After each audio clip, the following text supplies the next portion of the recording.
Dari Mubak kita ke Kabupaten Oku, setelah sebelumnya tidak terdata di SDM Kesehatan Kementerian Kesehatan karena terlambat memverifikasi.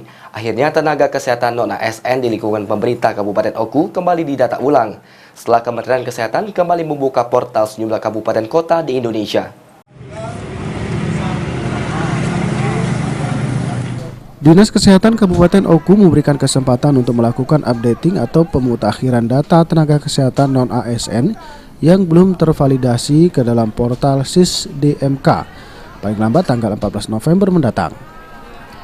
Updating yang dilakukan sesuai dengan surat pemutakhiran data tenaga kesehatan non-ASN tahap 2 yang dikeluarkan oleh Kemenkes RI pada 10 November lalu.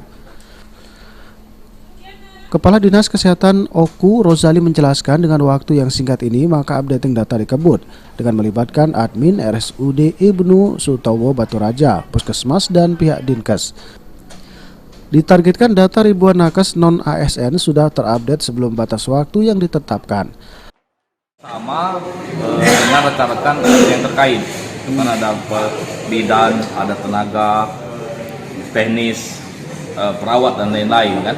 Jadi kita rapat agak terbuka, kita tentukan besaran, nanti hasilnya akan kita bawa kepada negara. Untuk ya.